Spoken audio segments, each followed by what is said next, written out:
তুই আমার কোনো ক্ষতি করতে পারিসনি, উল্টো তোর লাইফ শেষ। ক্ষতি করিনি মানে? তোর সামিয়াকে পাঠিয়ে দিয়েছি অন্য একটা দেশে, ওকে খুঁজতেই তোর সারা জীবন চলে যাবে। এই কথা শুনে সাজ্জাদ আর ম্যানেজার হাসতে লাগলো। ওদের দুজনের হাসি দেখে মারুফ বলল, পাগল হয়ে গেছিস নাকি? এভাবে হাসছিস কেন? তোর কথা শুনে হাসি পাচ্ছে। কি বলেছিলি? সামিয়াকে খুঁজে পাবো না?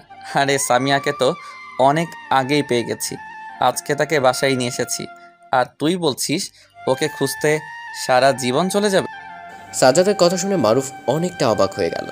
এত সহজে সামিয়াকে পেয়ে যাবে সেটা ভাবতে পারেনি। মারুফের বলার মতো আর কিছুই নেই। প্রথমে খুব গরম হয়ে কথা বললেও এখন কিছু বলতে পারছে না। কি হয়েছে, এইরকম চুপ হয়ে আছিস কেন?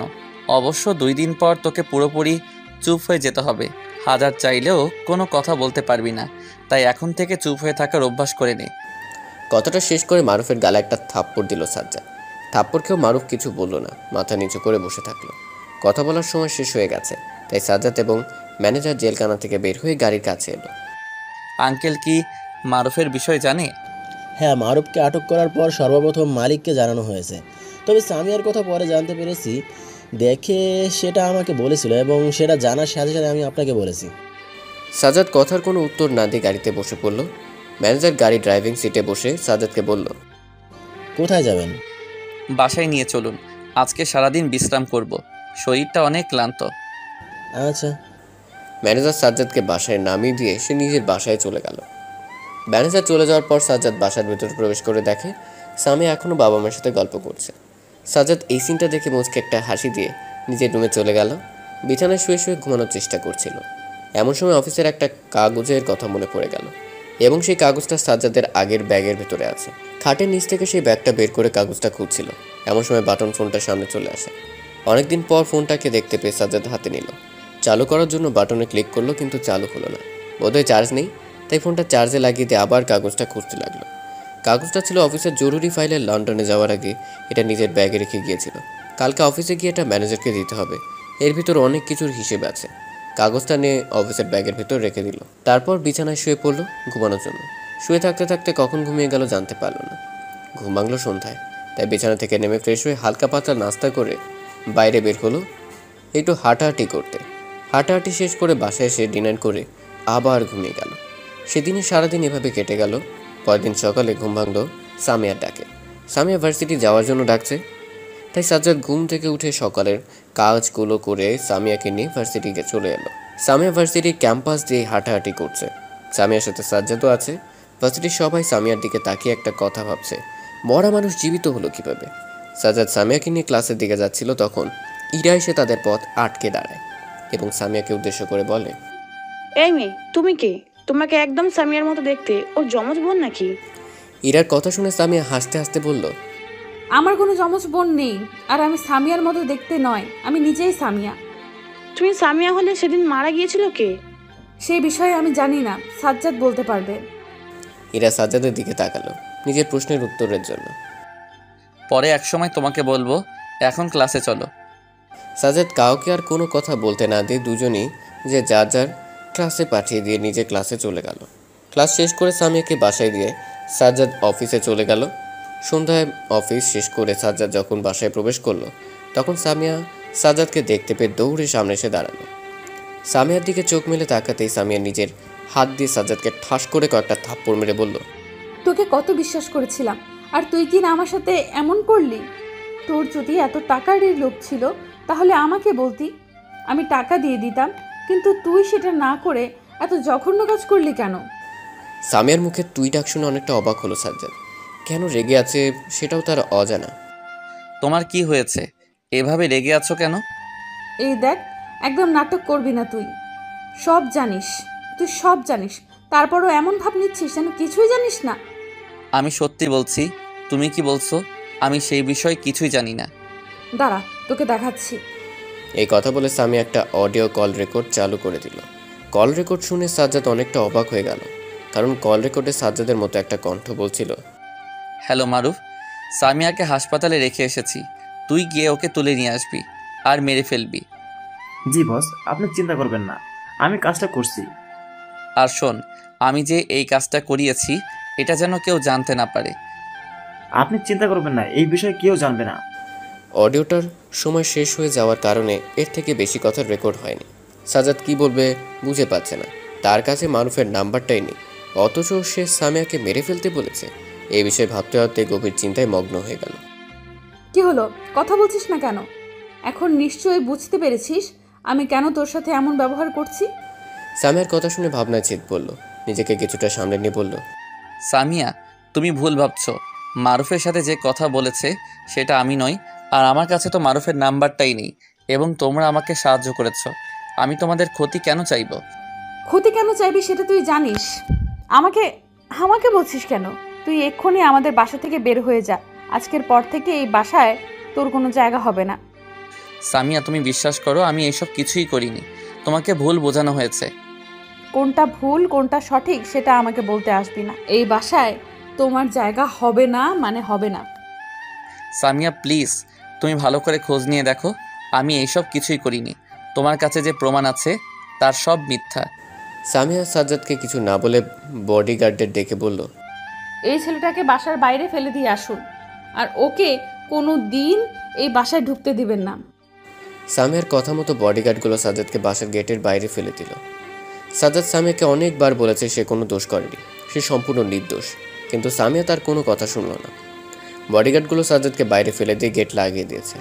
গেটের বাইরে দিয়ে সাজ্জাদ অনেকবার সামিয়াকে ডেকেছে, কিন্তু সামিয়া শুনেনি। শহীদুল ইসলাম এবং নূরজাহান বেগমও বাসায় দেখতে পেল না, বোধহয় বাইরে কোথাও গেছে। গেটের পাশে একটা বেঞ্চ আছে, সাজ্জাদ গিয়ে সেখানে বসে পড়ল। হাত দিয়ে মাথার চুলগুলো নাড়াচ্ছে এবং মনে মনে ভাবছে, এই কাজটা কে করতে পারে? আমার তো কোনো শত্রু নেই, একজন ছিল, সে হলো মারুফ, কিন্তু ও জেলে আছে। তার এই কাজ করাটা অনেক কষ্ট হয়ে যাবে। আবার এটাও হতে পারে ওর কোনো লোককে দিয়ে কাজটা করিয়েছে। এইসব বিষয় খোঁজ নিতে হবে এবং যেভাবে হোক প্রমাণ করতে হবে আমি কিছু করিনি। এসব ভাবতে ভাবতে পকেট থেকে ফোনটা বের করলো। মোবাইলের ঘড়ির দিকে তাকিয়ে দেখলো সন্ধ্যা 7টা বাজে। এই সময় আসামিদের সাথে দেখা করতে দিবে কিনা কে জানে। তবু একবার ম্যানেজারকে কল দিয়ে দেখলো। ফোন কল লিস্ট থেকে ম্যানেজারের নাম্বার বের করে কল দিল। কিছুক্ষণ রিং হওয়ার পর রিসিভ করলো। তখন সাজ্জাদ বলল, হ্যালো ম্যানেজার সাহেব, আপনার হাতে কি সময় আছে? হ্যাঁ আছে, কি করবেন? আপনাকে সাথে নিয়ে থানায় যাব, মারুফের সাথে দেখা করতে। রাত করে থানায় যাবেন কেন? আর এই সময় তো আসামিদের সাথে দেখা করতে দিবে না। কেন যাব সেটা আপনি আসার পর বলবো, আপনি চলে আসুন তো। আচ্ছা, আপনি কোথায়? আমি সামিয়ার বাসার সামনে বসে আছি। আচ্ছা, আসছি। সাজ্জাদ আর কিছু না বলে কলটা কেটে দিল। ম্যানেজারের আসতে অনেকক্ষণ সময় লাগবে। ততক্ষণে যদি সামিয়ার কাছ থেকে জানতে পারে যে সে কিভাবে এটা পেল, তাহলে বুঝতে সুবিধা হয়ে যাবে। বডিগার্ডরা বাসার ভেতরে যেতে দিবে না। সাজ্জাদ অন্য কোনো উপায় না পেয়ে সামিয়ার নাম্বারে কল দিল, কিন্তু সামিয়া কল রিসিভ করলো না।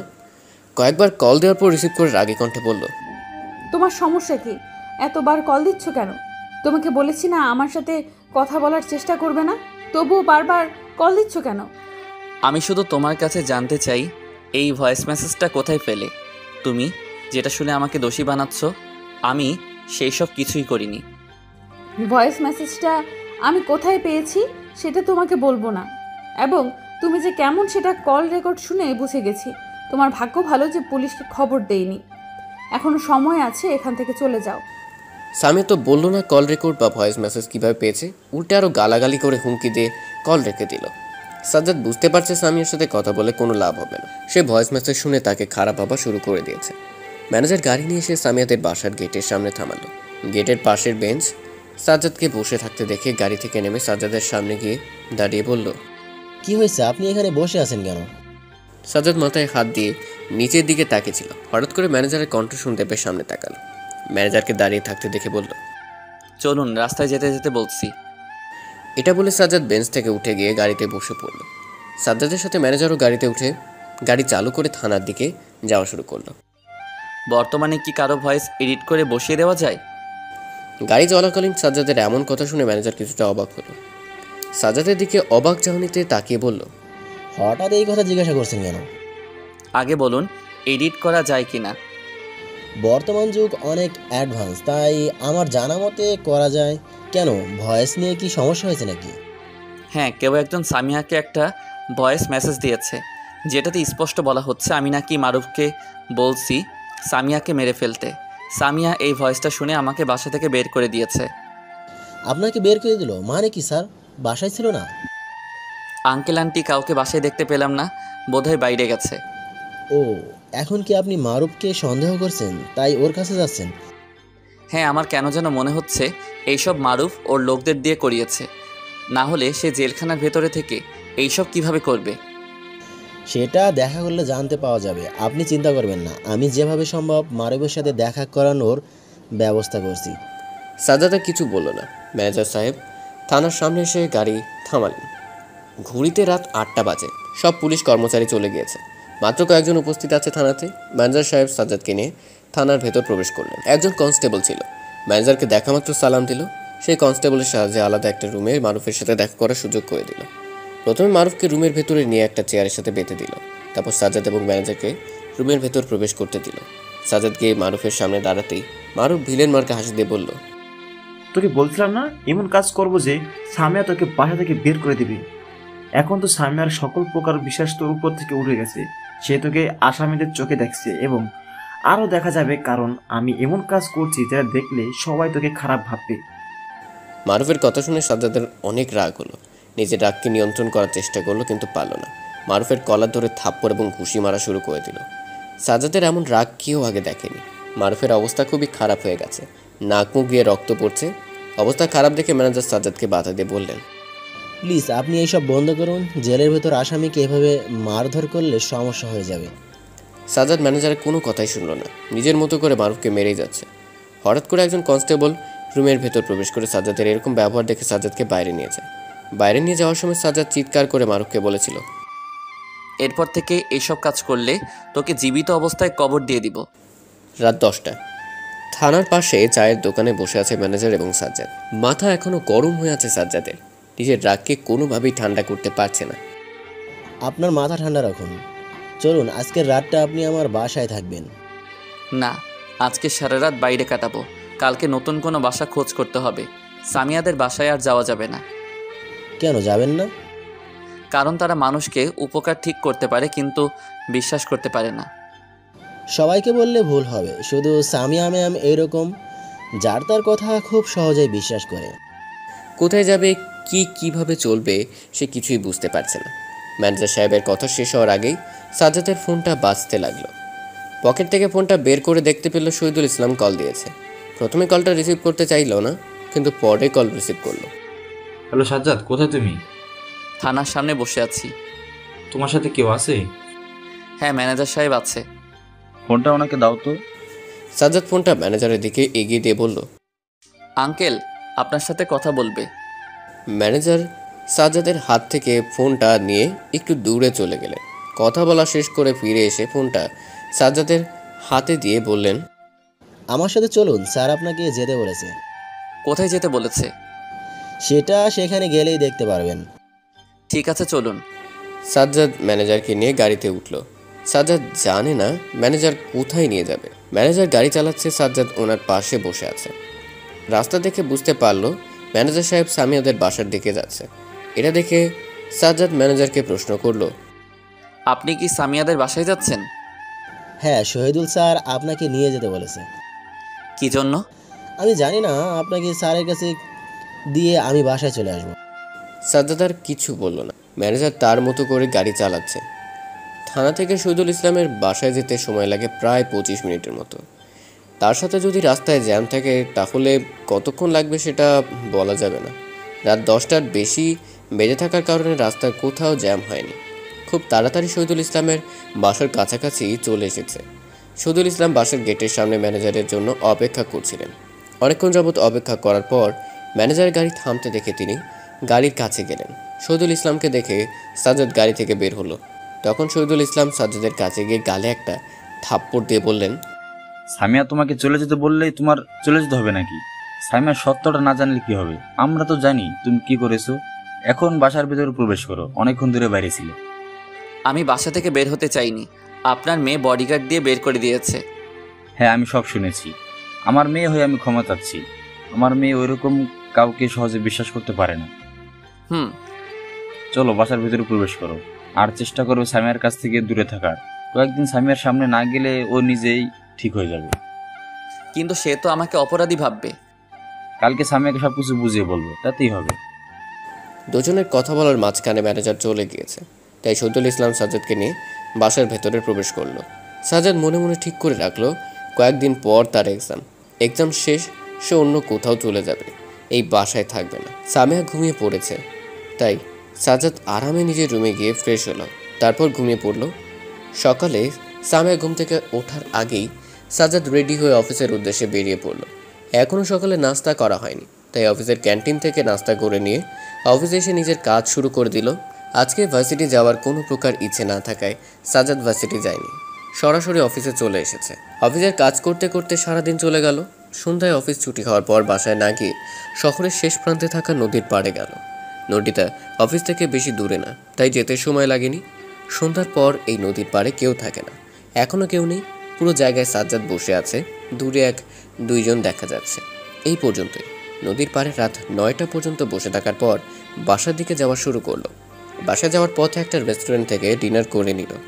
নদীর পাড় থেকে বাসার যাওয়ার পথে থানা পড়ে। সাজ্জাদ যখন রিক্সা করে থানার সামনে দিয়ে যাচ্ছিল, এমন সময় থানার গেটের দিকে তাকিয়ে অনেকটা অবাক হলো, কারণ গেট দিয়ে মীরার আম্মু বের হচ্ছে। হাতে একটা কাগজের মতো ছিল, ল্যাম্পের আলোয় তেমন ভালো দেখা যাচ্ছে না। হঠাৎ করে মীরার চোখটা সাজ্জাদের উপর এসে পড়ে। সাজ্জাদ ওদের দিকে তাকিয়েছিল, এটা দেখে মীরা সাজ্জাদকে ডাকতে থাকে, কিন্তু সাজ্জাদ ওদের কথায় কোনো কর্ণপাত না করে নিজের মতো যেতে লাগলো। অন্যদিকে মীরা সাজ্জাদের নাম ধরে ডাকছে, এটা দেখে মীরার আব্বু বললেন, তুই সাজ্জাদকে ডাকছিস কেন? সাজ্জাদ এখানে আছে নাকি? সাজ্জাদ ভাইয়াকে আমি রিকশায় করে যেতে দেখলাম, তাই ডেকেছি। তো ওর মতো ধর্ষককে তো দেখতে হবে কেন? মীরা ধর্ষক কথাটা শুনে কিছু বলল না, মাথা নিচু করে কয়েক ফোঁটা চোখের জল ফেললো, আর মনে মনে সাজ্জাদের বলা একটা কথা ভাবতে লাগলো। সাজ্জাদ বাসা থেকে চলে যাওয়ার আগে বলেছিল আল্লাহর বিচার করবে, আজ সেটাই করেছে। আকাশ যে বিবাহিত ছেলে সেটা মীরা জানতো না। যখন জানতে পেরেছে, সাথে সাথে নিজের বাবা মাকে নিয়ে থানায় মামলা করতে এসেছে।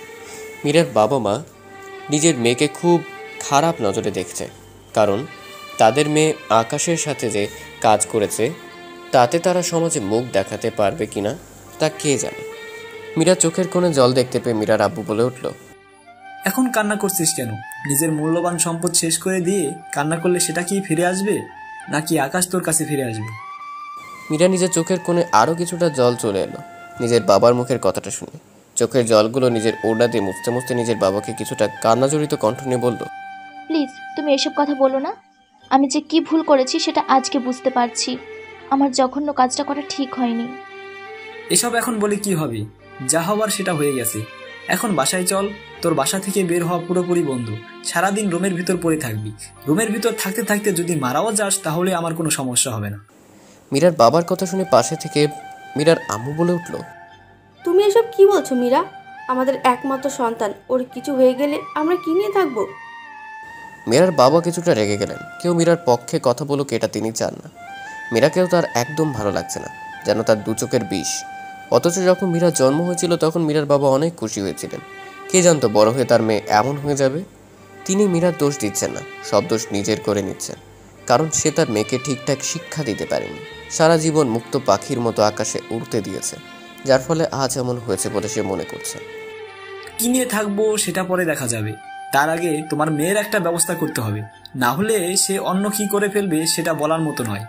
কি করবে তুমি? সারাদিন রুমের ভিতরে বন্দি করে রাখবো, এটা ছাড়া আর কোনো উপায় নেই। মীরার আম্মু আর কোনো কথা না বলে চোখের জল ফেলতে লাগলেন। সবকিছুই মীরার আব্বু খেয়াল করছে। তারা কেউ জানে না যে সাজ্জাদ মীরার কিছুই করেনি, বরং মীরা ইচ্ছে করে সাজ্জাদকে ফাঁসিয়েছে। মীরার বাবা একটা সিএনজি দাঁড় করালেন, তারপর মীরা এবং ওর আম্মুকে সিএনজিতে উঠতে বললেন। মীরা কোনো প্রকার কথা বলছে না, ওর বাবা যা বলছে মীরা সেটাই করছে। থানার সামনে মীরাকে দেখতে পেয়ে সাজ্জাদের মাথায় একটা প্রশ্ন ঘুরপাক খাচ্ছে। সেটা হলো মীরা ওর বাবা মাকে নিয়ে কেন এসেছিল? কি এমন দরকার ছিল যে রাত করে থানায় আসতে হবে? আর মীরার হাতে কিসের কাগজ ছিল? জানি না আবার কোন সমস্যায় পড়েছে কিনা। রিক্সা কোথায় থামাবো? রিক্সাওয়ালার কথা শুনে সাজ্জাদের ভাবনা চেত পড়ল। মীরার ব্যাপারে ভাবতে ভাবতে কখন অন্য একটা জগতে চলে গিয়েছিল সেটা সে নিজেও জানে না।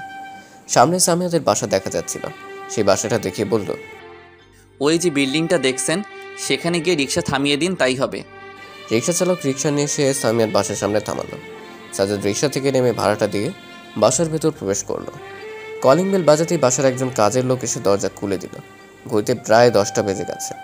এত রাতে সাজ্জাদকে বাসার দরজার কাছে দেখে কাজের লোকটা বলল, কি ব্যাপার, এত দেরি হলো কেন? এখন প্রায় 10টা বাজে, এতক্ষণ কই ছিলেন?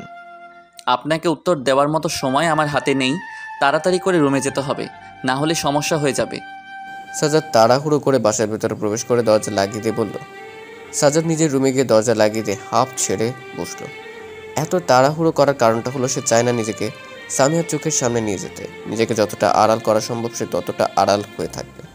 অন্যদিকে কাজের লোকটা সাজ্জাদের এরকম ব্যবহার দেখে কিছুটা অবাক হয়ে গেল। সাজ্জাদ এরকম ব্যবহার আগে কখনো করেনি। আজকে কি এমন হলো যে সে এমন করলো? ফ্রেশ হয়ে বিছানায় শুয়ে শুয়ে আছে সাজ্জাদ। পায়ের জুতা জোড়া পড়ে আছে রুমের এক কোণে, গায়ে থাকা টি শার্টটাও খাটের কোণে ঝুলে আছে। প্রচণ্ড ক্লান্ত মাখা শরীর নিয়ে ঘুমানোর চেষ্টা করছে, কিন্তু কিছুতেই ঘুম আসছে না। অন্য কেউ হলে এতক্ষণে ঘুমের দেশে হারিয়ে যেত, কিন্তু তার সময় সেটা হচ্ছে না। ক্লান্তি যখন বাড়ছে, চোখ থেকে ঘুম যেন ততটাই কমে যাচ্ছে। মাথার উপরে ফুল স্পিডে ফ্যান ঘুরছে, কিন্তু তার বাতাস গায়ে লাগছে না। শুয়ে থাকতে থাকতে বিরক্ত হয়ে ব্যালকনিতে গেল। প্রকৃতির বাতাস বইছে অনেকটা ঠান্ডা, গায়ে লাগার কারণে ক্লান্তি দূর হয়ে যাচ্ছে। হঠাৎ করে খাটের উপরে পড়ে থাকা ফোনের রিংটং বাজতে লাগলো। জানান দিচ্ছে কল এসেছে। মুহূর্তের আনন্দটাকে শেষ করে দিল ফোনটা। একরাশ বিরক্তি নিয়ে রুমে প্রবেশ করে মোবাইলটা হাতে নিল। স্ক্রিনের উপরে ম্যানেজার লেখা ভেসে উঠছে, বুঝতে বাকি থাকলো না ম্যানেজার সাহেব কল করেছে। কলটা রিসিভ করে সালাম দিল। ম্যানেজার সাহেব সালামের উত্তর নিয়ে বলল, হ্যাঁ ভাই, কোথায় আছেন? এই তো বাসায় আছি। কেন? ও, আজকে মারুফকে কোর্টে নিয়ে যাওয়া হয়েছিল। মারুফ সহ ওর সাথে যারা এই কর্মকাণ্ডে যুক্ত ছিল তাদের সকলকে ফাঁসির আদেশ দিয়েছে। পরশু ওদের ফাঁসি হবে। পরশু দিয়েছে কেন? আজকে কিংবা কালকে দিতে পারলো না? বললেই তো আর হবে না। কালকে সারাদিন মারুফকে রিমান্ডে রাখবে। ওর কাছে অনেক গোপন খবর আছে, সেগুলো বের করবে, তারপর ফাঁসি দেবে। ও আচ্ছা, ঠিক আছে, বাকি কথা কালকে অফিসে হবে। ম্যানেজার আচ্ছা বলে কলটা কেটে দিলেন। শরীর থেকে ক্লান্তি অনেকটা দূর হয়ে গেছে, এখন একটু ভালো লাগছে। মোবাইলটা খাটের পাশে ছোট টেবিলে রেখে বিছানায় শুয়ে পড়ল। শরীরটা ভালো লাগায় একটু একটু করে ঘুম আসছে। এভাবে কখন ঘুমিয়ে পড়লো তার কোনো কিছুই সাজ্জাদ টের পায়নি। রাত 12টার দিকে সিএনজি এসে মিরাদের বাসার সামনে থামলো। থানা থেকে মিরাদের বাসায় আসতে অনেক সময় লাগে, কারণ তাদের বাসার আশেপাশে তেমন ভালো থানা নেই। যেগুলো আছে সেগুলোতে ভালোভাবে কোনো কাজ করে না। সিএনজি থেকে মীরার বাবা নামলেন আর মীরা এবং মীরার আম্মুকে নিয়ে বাসার ভেতরে যেতে বললেন। তারা বাসার ভেতরে চলে যাওয়ার পর মীরার বাবা ভাড়া বুঝিয়ে দিয়ে তিনিও বাসায় প্রবেশ করলেন। ড্রয়িং রুমে বসে কিছুটা ক্লান্তির সাথে রাগী গলায় মীরাকে ডাকতে লাগলেন মীরার বাবা। মীরা, এই মীরা, কোথায় তুই? তাড়াতাড়ি আমার সামনে আয়। সিএনজি থেকে নেমে বাসার ভেতর প্রবেশ করেই সে নিজের রুমের ভেতর চলে গেছে। ভয় রুম থেকে বের হতে চাইছে না, তবুও নিজের মনের ভেতর কিছুটা সাহস নিয়ে নিজের বাবার সামনে দাঁড়িয়ে কাঁপা কাঁপা গলায় বলল, হ্যাঁ হ্যাঁ হ্যাঁ, বলো কি কি বলবে? মীরার বাবা হাত দিয়ে একটা রুম দেখিয়ে দিলেন। মীরা রুমের দিকে তাকিয়ে দেখল স্টোর রুম, যেখানে বাসার অপ্রয়োজনীয় জিনিস রাখা আছে। মীরাকে রুমটা ভেতরে যেতে বললেন। মীরা রুমটার ভেতর প্রবেশ করলো। মীরার বাবা বাইরে থেকে রুমের দরজা লাগিয়ে তালা দিয়ে বলল, আজকের রাতটা তুই স্টোর রুমে কাটাবি, কালকে সকালে তোকে নিজের রুমে পাঠিয়ে দেওয়া হবে। এটা বলে মীরার বাবা তালার চাবিটা নিজের পকেটে ঢুকে ঘুমানোর জন্য চলে গেলেন। মীরা স্টোর রুমের ভেতর থেকে অনেক অনুরোধ করছে দরজা খুলে দেওয়ার জন্য, কিন্তু কেউ অনুরোধ শুনতে পারলে কিছু করতে পারছে না। নিজের মেয়ে এত কষ্টে দেখেও মীরার আম্মু কিছু করতে পারছে না, কারণ সে ওনার স্বামীর উপর একটা কথা বলতে পারে না। মীরার বাবা আড়ালে গিয়ে মীরার জন্য নিজের চোখের জল ফেলছেন। এদিকে সকালে নাস্তার টেবিলে সামিয়া বসে নাস্তা করছে। আজ 3 দিন ধরে সাজ্জাদকে দেখতে পাচ্ছে না। কখন বাসা আসে যায় কেউ জানতে পারে না, এমনকি ওর জন্য রেখে যাওয়া খাবারগুলোও খায় না। আচ্ছা আম্মু, সাজ্জাদের কি কোনো খোঁজ আছে? কয়েকদিন ধরে দেখছি না। নূরজাহান বেগম টেবিলে বসে সামিয়ার সাথে নাস্তা করছিলেন। নিজের মেয়ের মুখে সাজ্জাদের কথা শুনে কিছুটা অবাক হয়ে বললেন, তুই ওর বিষয়ে জেনে কি করবি? তুই নিজেই তো ওকে বাসা থেকে তাড়িয়ে দিয়েছিস। হ্যাঁ, কিন্তু আজকে হঠাৎ করে ওর কথা মনে হলো, তাই তোমাকে জিজ্ঞেস করলাম আর কি। ওর কথা চিন্তা করা বাদ দে, নিজের কথা চিন্তা কর। যে তোর ক্ষতি করতে চেয়েছে তার কথা চিন্তা করছিস কেন? ক্ষতি বলছো কেন? ও আমাকে মেরে ফেলতে চেয়েছিল। যেটা জানিস না সেটা নিয়ে কথা বলিস না। তুই কি করে জেনেছিস যে সাজ্জাদ তোকে মেরে ফেলতে চেয়েছিল? কখনো আসল সত্য না জেনে এইসব কথা বলবি না। ও সব সত্য জেনেই এই কথা বলছি। তুই কিছুই জানিস না, যা জানা সব আমরা জানি। কে তোর ক্ষতি করতে চেয়েছিল সব কিছু আমরা জানি। তাই তোর মাথা ঘামানোর লাগবে না। আর সাজ্জাদকে দোষী করেছিস, এটা ঠিক করিসনি। আমি সব সত্য জেনেই এই কথা বলছি। হ্যাঁ, তোমরা এখন সাজ্জাদের পক্ষ নিয়ে কথা বলো। সাজ্জাদই তোমাদের আসল সন্তান, আমাকে তো পথ থেকে তুলে নিয়ে এসেছো। এটা বলে সামিয়া খাবার টেবিল থেকে উঠে নিজের রুমে চলে গেল। সামিয়া আজকাল ভার্সিটি যাচ্ছে না, ঠিক করেছে আর পড়াশোনা করবে না।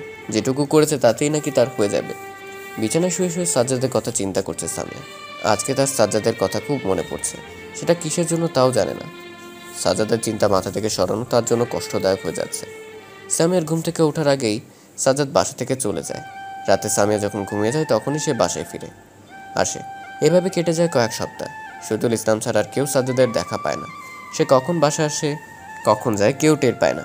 এমনকি তার জন্য রেখে দেওয়া খাবারটাও সে খায় না। একদিন রাতে সামিয়া নিজের ফোনে কাজ করছিল, এমন সময় ওর ফোনে একটা অচেনা নাম্বার থেকে কল আসে। প্রথম কয়েকবার কলটা রিসিভ না করলেও তৃতীয়বার কলটা রিসিভ করে কানে ধরে তখন ফোনের ওপাশ থেকে একজন বলে, আপনি কি বিজনেসম্যান শহীদুল ইসলামের মেয়ে সামিয়া? হ্যাঁ, কিন্তু আপনি কি? আপনি আমাকে চিনবেন না।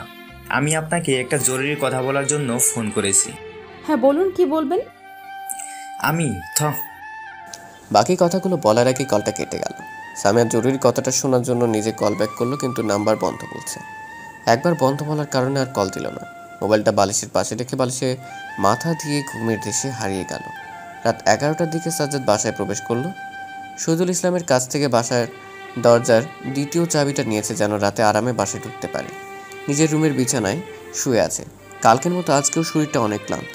এভাবে কতদিন সামিয়ার থেকে নিজেকে লুকিয়ে রাখবে সেটা তার অজানা। সামিয়ার কথা ভাবতে ভাবতে ঠিক করলো এই বাসাতে থাকবে না, কালকেই বাসা খোঁজ শুরু করে দিবে। তার পক্ষে সামিয়ার কাছ থেকে নিজেকে লুকিয়ে রাখা সম্ভব হচ্ছে না। কালকে অফিসে গিয়ে শহীদুল ইসলামের সাথে কথা বলবে, তাকে সব কিছু বুঝিয়ে বলবে যে এভাবে তার বাসাতে থাকা যাচ্ছে না, বাসা ভাড়া থাকবে সে।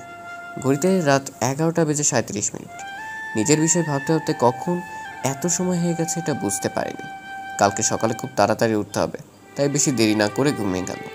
পরের দিন সকালে বাসার কারো ঘুম থেকে ওঠার আগেই সাজ্জাদ ফ্রেশ হয়ে বেরিয়ে পড়ল। প্রায় 3-4 সপ্তাহ মতো হয়ে যাচ্ছে সাজ্জাদকে শহীদুল ইসলাম ছাড়া আর কেউ দেখেনি। রাস্তা দিয়ে হেঁটে হেঁটে অফিসে যাচ্ছে সাজ্জাদ। বাসা থেকে অফিস একটু দূরে, সময় কাটানোর জন্য হেঁটে হেঁটে যাচ্ছে। অফিসে পৌঁছানোর পর ক্যান্টিন থেকে নাস্তা করে নিয়ে শহীদুল ইসলামের জন্য অপেক্ষা করতে লাগলো। সকাল 10টার দিকে শহীদুল ইসলামের অফিসে প্রবেশ করে নিজের কেবিনে গেলেন। সাজ্জাদ তখন নিজের ডেস্কে বসে কাজ করছিল। শহীদুল ইসলামকে দেখে কাজ বন্ধ করে দিয়ে শহীদুল ইসলামের কেবিন দরজার কাছে গিয়ে বলল, স্যার ভেতরে আসবো? শহীদুল ইসলাম ফাইলে একটা কাজ করছিলেন। সাজ্জাদের কথা শুনতে পেয়ে ফাইলের দিকে তাকিয়ে থেকেই বললেন, হ্যাঁ আসো। সাজ্জাদ ভেতরে প্রবেশ করে চেয়ারে বসে বলল, আপনার সাথে আমার জরুরি কিছু কথা আছে। হ্যাঁ বলো, কি জরুরি কথা? আমি আপনার বাসাতে থাকতে পারবো না, আমার অনেক অসুবিধা হচ্ছে। আমার বাসায় থাকবে না? তাহলে কোথায় থাকবে? বাসা ভাড়া নিব। তোমার যা ইচ্ছে করো, তবে সেটা সামিয়ার বিয়ের পরে। আগামী মাসে সামিয়ার বিয়ে, তারপর সামিয়া ওর শ্বশুর বাড়ি চলে যাবে, তখন আরামে থাকতে পারবে। সামিয়ার বিয়ের কথা শুনে সাজ্জাদ অনেকটা অবাক হলো। আঙ্কেল, সামিয়ার বিয়ে কার সাথে ঠিক করেছেন? আমার মতোই একজন বিজনেস পার্টনারের ছেলের সাথে। তো বিয়ে কবে? আগামী মাসে। তো আপনার মেয়ের বিয়েতে আমি থেকে কি করব? কি করবে মানে? তুমি তো জানো আমার কোনো ছেলে নেই, তাই তুমি আমার ছেলে হয়ে বিয়ের সকল কাজ করবে। আমি যদি কোনো ঝামেলা করে ফেলি তাহলে? মন দিয়ে কাজ করলে ওইসব কিছুই হবে না। তবু আঙ্কেল একটু ভেবে দেখুন। হ্যাঁ অনেক ভেবেছি, সব কিছুর দায়িত্ব আমি তোমাকে দেব। ঠিক আছে আঙ্কেল, সব আপনার ইচ্ছে। এখন তাহলে আমি গেলাম। সাজ্জাদ কথাটা বলে কেবিন থেকে বের হয়ে এলো। নিজের ডেস্কে বসে সাজ্জাদ মনে মনে বলতে লাগলো, কি করতে গেলাম আর কি হয়ে গেল। ভেবেছিলাম নতুন বাসে উঠবো, কিন্তু সেটা তো হলোই না, উল্টো পুরো বিয়ের দায়িত্ব এসে পড়লো। সাজ্জাদ এইসব ভাবছিল এমন সময় অফিসের ম্যানেজার এসে বললেন, কি ব্যাপার সাজ্জাদ সাহেব, কাজ বাদ দিয়ে বসে আছেন কেন? আর বলবেন না, গিয়েছিলাম স্যারের সাথে কথা বলতে, যেই বাসা চেঞ্জ করবো, কিন্তু সেটা তো হলোই না, উল্টো পুরো বিয়ের দায়িত্ব এসে পড়লো। আরে বিয়ে পর্যন্ত কষ্ট করে থাকেন, বিয়ের পর সব ঠিক হয়ে যাবে। কথা তো সেটা নয়, এত বড় একটা বিয়ের দায়িত্ব কিভাবে ম্যানেজ করব এটা বুঝে উঠতে পারছি না। সমস্যা নেই, আমিও থাকবো আপনার সাথে, দুজনে একসাথে কাজ করব। অনেক বড় একটা সাহায্য করলেন। ম্যানেজার মুচকে একটা হাসি দিয়ে চলে গেল। প্রতিদিন এভাবে অফিসে যাওয়া আসা করতে করতে সামিয়ার বিয়ের দিন খুব কাছে চলে এলো। বিয়ের দিন সকালে বিয়ের সকল আয়োজন ম্যানেজার সাহেব এবং সাজ্জাদ করেছে। বিয়ের আয়োজন অনেক বড় হওয়ায় সাজ্জাদের পক্ষে একা সম্ভব হয়নি, তাই ম্যানেজারকে সঙ্গে নিয়েছে। প্রায় 4 দিন ধরে বিয়ের আয়োজন চলছে। এতদিনে সামিয়ার সাথে মাত্র 2 বার দেখা হয়েছে, সেটাও ভুল করে। একদিন রাতে সাজ্জাদ নিজের রুমে যাচ্ছিল, তখন দেখা হয়েছিল। আর একদিন শহীদুল ইসলামের সাথে কথা বলছিল, এমন সময় দেখা হয়েছিল। আজকে সামিয়ার বিয়ের দিনও সাজ্জাদ সামিয়ার সামনে যাচ্ছে না। সামিয়াকে নিজের রুমে সাজানো হচ্ছে। একটু পর ছেলের বাড়ি থেকে লোক আসবে। বরের বাসার লোকজন নাকি রাস্তায় আছে। সামিয়াকে সাজানোর জন্য ওর কয়েকজন বান্ধবী এসেছে, ওদের মধ্যে ইরাও আছে। সাজানো শেষে ইরাকে নিয়ে এসে স্টেজে বসিয়ে দিল। বর আসার পর বিয়ের কাজ শুরু করা হবে, কিন্তু সময় চলে যাচ্ছে, বরের কোনো খবর পাওয়া যাচ্ছে না। 30 মিনিটের জায়গায় 1 ঘন্টা হয়ে গেল, কিন্তু তাদের কোনো খবর পাওয়া যাচ্ছে না। এভাবে অপেক্ষা করতে করতে শহীদুল ইসলাম বিরক্ত হয়ে ছেলের বাবাকে কল দিলেন, কিন্তু উনি কেউ কল রিসিভ করলো না। পরে ছেলের চাচার কাছে কল দিলে উনি রিসিভ করেন। কল রিসিভ করা দেখে শহীদুল ইসলাম ছেলের চাচাকে বলেন, ভাই কি হয়েছে, আপনারা কোথায়? আপনাদের অপেক্ষায় কখন থেকে বসে আছি, কিন্তু আপনাদের দেখা পাচ্ছি না। ছেলের চাচা কোনো কথা বলছে না। ফোনের ভিতর চাপা কান্নার আওয়াজ ভেসে আসছে। হালকা কান্নার শব্দ শহীদুল ইসলামের কানে এসে লাগলো। তখন শহীদুল ইসলাম কিছুটা ঘাবড়ে গিয়ে বললেন, কি হয়েছে, আপনি কান্না করছেন কেন? কোনো সমস্যা হয়েছে কি? ফোনের ওপাশ থেকে ছেলের চাচা কান্না করতে করতে বললেন, আমার ভাতিজা আর আপনাদের ওখানে যেতে পারবে না, সে আর এই দুনিয়াতে নেই। ওনার কথা শুনে শহীদুল ইসলামের হাত পা কাঁপতে লাগলো। তিনি নিজের কানকে বিশ্বাস করতে পারছেন না যে ওনার মেয়ের হবু স্বামী আর বেঁচে নেই। কি থেকে কি হলো? ও তো কিছুক্ষণ আগেও আমার সাথে কথা বলছিল। হ্যাঁ, আপনার সাথে কথা বলে ওরা রওনা দিয়েছিল, কিন্তু রাস্তায় একটা ব্রিজ থেকে গাড়িটা পানির ভিতর পড়ে যায়, সেখানে ওরা সবাই মারা যায়। শহীদুল ইসলাম কি বলবেন সেটা ভেবে পাচ্ছে না। ওনার হাতে থাকা ফোনটা মাটিতে পড়ে গেল। ওনার এরকম ব্যবহার দেখে সবাই জিজ্ঞেস করছে কি হয়েছে, কিন্তু উনি কোনো কথা না বলে বিয়ে বাড়ি থেকে বের হয়ে গেলেন। ওনার পিছু পিছু সাজ্জাদ এবং ম্যানেজার গেল। শহীদুল ইসলাম বাসার ছাদের এক কোণে গিয়ে দাঁড়িয়ে পড়লেন। এখন কি করবে সেসবের কিছু তার মাথায় কাজ করছে না। সব কিছু কেমন এলোমেলো হয়ে যাচ্ছে তার। ওনার পেছনে ম্যানেজার সাহেব এবং সাজ্জাদ দাঁড়িয়ে ছিলেন। শহীদুল ইসলাম এভাবে চলে আসলো কেন সেটা জানার জন্য বলল, স্যার কি হয়েছে, আপনি এভাবে চলে এলেন কেন? হঠাৎ কারোর কণ্ঠ শুনে শহীদুল ইসলাম পেছনে তাকায়। ম্যানেজার এবং সাজ্জাদকে দেখতে পেয়ে নিজেকে কিছুটা সামলে নেয়, তারপর বলল, অনেক বড় একটা সমস্যা হয়ে গেছে, আমার মেয়ের জীবনটা পুরোপুরি শেষ হয়ে গেল। এটা বলে শহীদুল ইসলাম কান্না করতে শুরু করলেন। ম্যানেজার সাহেব ওনাকে নিয়ে ছাদের দোলনায় বসালো, তারপর জিজ্ঞেস করলো, কি হয়েছে সেটা খুলে বলুন। ছেলের বাসা থেকে আর কেউ আসবে না। তাদের বাড়ি থেকে আসার সময় ছেলের গাড়ি ব্রিজ থেকে পড়ে গিয়েছে, যার ফলে গাড়িতে থাকা সবাই মারা গিয়েছে। ওদের ভেতরে বড় ছিল। এখন আপনি বলুন, এত কিছু জানার পর কেউ কি আমার মেয়েকে বিয়ে করবে? সবাই তো ওকে অশুভ ভাববে। শহীদুল ইসলাম কথাগুলো বলে আবার কান্নায় ভেঙে পড়লেন। ওনার কথা শোনার পর থেকে ম্যানেজার সাহেব কিছু একটা ভাবছে। হঠাৎ করে ভাবা বন্ধ করে দিয়ে শহীদুল ইসলামকে বললেন, স্যার আমার একটা কথা ছিল, সেটা যদি শুনতেন তাহলে আপনার মেয়ের জন্য ভালোই হতো। শহীদুল ইসলাম নিজেকে কিছুটা শান্ত করে বললেন, হ্যাঁ বলুন, কি বলবেন? আপনি চাইলে সাজ্জাদের সাথে আপনার মেয়ের বিয়ে দিতে পারেন। আমার মতে এটা করলে সবচেয়ে ভালো হবে। ম্যানেজারের কথা শুনে শহীদুল ইসলাম সাজ্জাদের দিকে তাকালো। সাজ্জাদ কি বলবে সেটা ভেবে পাচ্ছে না। একে তো সামিয়া সাজ্জাদকে দেখতে পারে না, অপরদিকে সাজ্জাদ শহীদুল ইসলামের কোনো কথা ফেলতে পারবে না। দুই বিপদের মাঝে সাজ্জাদ আটকে গিয়েছে। কি করবে বা কি বলবে তার কিছুই বুঝে উঠতে পারছে না। সাজ্জাদ গভীর চিন্তায় মগ্ন হয়ে আছে, কি করবে সেটা বুঝছে না। সাজ্জাদ, তুমি কি রাজি? হঠাৎ করে শহীদুল ইসলামের কথা শুনে সাজ্জাদ হুঁশ ফিরল। নিজেকে অন্য জগৎ থেকে ফিরিয়ে নিয়ে এসে বলল, আঙ্কেল, আপনি যেটা চাইছেন সেটা কিভাবে সম্ভব? আপনি ভালো করে জানেন সামিয়া আমাকে পছন্দ করে না, তবু আপনি এই কথা কেন বলছেন? সামিয়ার সাথে থাকতে থাকতে সে একাই তোমাকে পছন্দ করে ফেলবে। তোমাকে এসব নিয়ে ভাবা লাগবে না। না আঙ্কেল, আপনি যেটা বলছেন সেটা আমার দ্বারা সম্ভব না। দেখো বাবা, তুমি যদি রাজি না থাকো তাহলে আমার মান সম্মানে কি হবে একবার ভেবে দেখেছো? তুমি আমার মান সম্মানের কথা ভেবে রাজি হয়ে যাও। সাজ্জাদ কিছুক্ষণ ভেবে শহীদুল ইসলামকে বলল, ঠিক আছে, আপনি সামিয়ার সাথে কথা বলুন। সামিয়া যদি রাজি থাকে তাহলে আমিও রাজি আছি। শহীদুল ইসলাম আর দেরি না করে সামিয়াকে ছাদের ওপরে ডেকে পাঠালেন। তার সব ঘটনা খুলে বললেন। শহীদুল ইসলাম যখন সাজ্জাদকে বিয়ে করার কথা বলেছিল তখন সামিয়া বলল, তোমার এই কথা রাখা আমার পক্ষে একটুও সম্ভব না। আমি ওর মতো কোনো বেঈমানকে বিয়ে করতে পারবো না। শহীদুল ইসলাম সামিয়ার কাছে গেলেন, তারপর 2 হাত দিয়ে নরম গলায় বললেন, তুই আমাকে এত লোকের সামনে অপমান হতে দেখতে চাস? তুই যদি সেই সব না চেয়ে থাকিস তাহলে সাজ্জাদকে বিয়েটা করে নি। কিন্তু আব্বু, সাজ্জাদ তো ভালো ছেলে নয়। তুমি তো জানো ও আমাকে মেরে ফেলার চেষ্টা করেছিল। তুই যেটা জানিস সেটা সম্পূর্ণ মিথ্যা। আসল কথা জানলে তুই নিজে সাজ্জাদের কাছে ক্ষমা চাইবি। আসল কথাটা কি? সেটা বলার মতো সময় আমার হাতে নেই। তুই বিয়েতে রাজি কি না এটা বল। নিজের বাবার সম্মান বাঁচানোর জন্য সামিয়া বিয়েতে হ্যাঁ বলে দিল। মনের ভেতর সাজ্জাদের জন্য কোনো ভালোবাসা নেই, যা আছে ঘৃণা। আগে যা পছন্দ করতো এখন সেটা করে না। ভয়েস মেসেজটা শোনার পর থেকে সাজ্জাদ কেমন যেন সুবিধা লাগে। সামিয়ার ভাবে এই বুঝি আমার কোনো ক্ষতি করে ফেলবে। আলহামদুলিল্লাহ, তুই বিয়েতে রাজি হয়েছিস এটা শুনে আমি অনেক খুশি। তুই গিয়ে স্টেজে বসে থাক, আমি সাজ্জাদকে রেডি করে নিয়ে আসছি। সামিয়া সাজ্জাদের দিকে রাগি চোখে তাকালো। বড় বড় চোখ করে তাকিয়ে আছে, মনে হচ্ছে রীতিমতো আগুন পড়ছে। সাজ্জাদকে একা পেলে কাঁচা চিবিয়ে খেয়ে ফেলবে এমন অবস্থায়। সাজ্জাদ ভয়ে সামিয়ার দিকে তাকাতেই পারছে না, নিচের দিকে মাথা নত করে তাকিয়ে আছে। সামনে থেকে চলে যাবে নাকি যাবে না বুঝতে পারছে না। আচমকা ম্যানেজার সাহেব এসে সাজ্জাদের ডান হাতে ধরলেন, সিট দিয়ে টানতে টানতে নিয়ে যেতে যেতে বললেন, ভাই তাড়াতাড়ি চলুন, মেহমানরা অনেকক্ষণ ধরে বসে আছে বিয়ে দেখার জন্য, তাদের আর অপেক্ষা করানো যাবে না। ম্যানেজারের ব্যবহার দেখে মনের ভিতর কিছুটা সাহস এলো, তাই ম্যানেজারকে সঙ্গে নিয়ে নিজের রুমে গিয়ে রেডি হওয়া শুরু করে দিল। কিরে মা, টানা রোদের ভেতর এভাবে দাঁড়িয়ে আছিস কেন? নিচে গিয়ে স্টেজে বস। কথা শুনে হুঁশ ফিরে সামিয়া এতক্ষণ সাজ্জাদের দিকে তাকিয়ে থাকার ফলে মস্তিষ্ক কাজ করা বন্ধ করে দিয়েছিল। ছাদের চারদিকে তাকিয়ে দেখলো সাজ্জাদ আছে কিনা। কোনো দিকেই তাকে দেখতে পাওয়া যাচ্ছে না। অনেকটা প্রশ্ন মাথায় নিয়ে শহীদুল ইসলামকে বলল, বাবা সাজ্জাদ কোথায়? ছাদের কোথাও দেখতে পাচ্ছি না যে। সাজ্জাদ তো ম্যানেজারের সাথে নিচে গিয়েছে, তোর সামনে দিয়ে তো গেল, খেয়াল করিসনি? আমি অন্য কিছু চিন্তা করছিলাম, তাই বুঝতে পারিনি। ঠিক আছে, তোকে আর বুঝতে হবে না, চল স্টেজে, সবাই তোকে দেখার জন্য বসে আছে। সামিয়া শহীদুল ইসলামকে সাথে নিয়ে স্টেজের কাছে এলো। নিজের মেয়ে এবং স্বামীকে এতক্ষণ দেখতে না পেয়ে নূরজাহান বেগমের মন কেমন করছিল। এখন তাদের চোখের সামনে পেয়ে মনে একটা অদ্ভুত রকমের শান্তি এসেছে।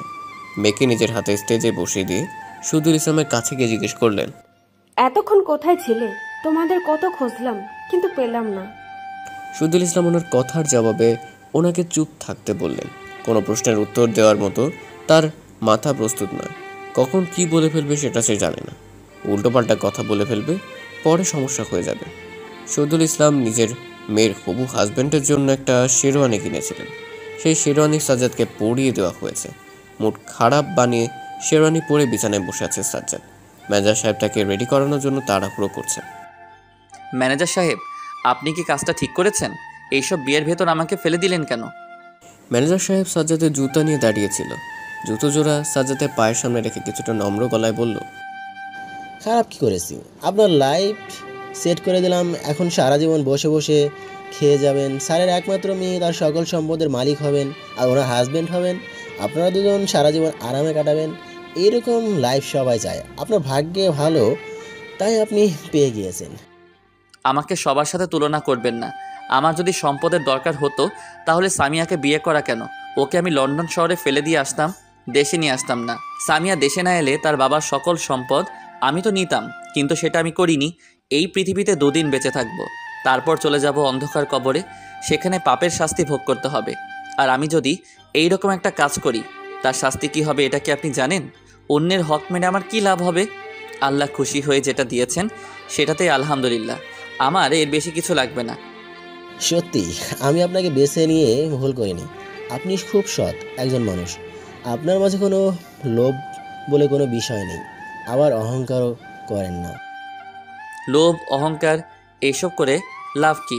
যেদিন মারা যাব সেদিন আমার এইসব কাজে আসবে না, তাই অহংকার কিংবা লোভ না করা ভালো। ম্যানেজার সাহেব মুচকে একটা হাসি দিয়ে হাতে থাকা ঘড়ির দিকে তাকালেন। বিয়ে পড়ানোর সময় হয়ে গিয়েছে, এদিকে বর রেডি হয়নি, জুতো পরা বাদ আছে। সময় খুব কম, তাই তাড়াতাড়ি রেডি হওয়ার জন্য বলল, সময় খুব কম, একটু তাড়াতাড়ি জুতো পরুন। কাজী সাহেব বোধ হয় এসেই গেছেন। সাজ্জাদ জুতোর সাথে নিজের ড্রেসটাকে ঠিকঠাক করিয়ে নিয়ে ম্যানেজারকে বলল, চলুন আমি রেডি। ম্যানেজার সাহেব দেরি না করে সাজ্জাদকে নিয়ে স্টেজে এসে উপস্থিত হলেন। ছবিতে থাকা বরের ছবির জায়গায় অন্য একটা ছেলেকে দেখতে পেয়ে বিয়েতে উপস্থিত থাকা লোকজন নিজেদের ভেতর বলা শুরু করলো। এর মাঝে কারো একটা কথা সাজ্জাদের কানে এসে বাঁধল। নিশ্চয়ই মেয়েটার কোনো দোষ আছে, না হলে ওই ছেলেকে বাদ দিয়ে এই ছেলেকে বিয়ে করছে কেন? নিশ্চয়ই ছেলে পক্ষ বিয়েটা বাতিল করে দিয়েছে, তাই এই ছেলেটার সাথে বিয়ে দিচ্ছে। কথাটা সাজ্জাদ ছাড়া আর কেউ শুনতে পায়নি। এত লোকের মাঝেও বুঝতে পারছে না কথাটা কে বলল। ওদিকে কাজী সাহেবের বিয়ে পড়ানো শুরু করে দিয়েছে। লোকজন নিজেদের মাঝে কথা বলা বন্ধ করে দিয়ে বিয়ে দেখায় ব্যস্ত হয়ে পড়েছে। প্রথমে কাজী সাহেব ছেলেকে 3 বার কবুল বলতে বললেন। তখন সাজ্জাদের মুখ দিয়ে কথা বের হচ্ছিল না। শহীদুল ইসলামের কথা চিন্তা করে কবুল বলে দিল। পরে কাজী গিয়ে মেয়েকে কবুল বলতে বললেন। সামিয়া সহজে বলতে চাইল না। সাজ্জাদের দিকে অপলক রাগী দৃষ্টিতে তাকিয়েছিল।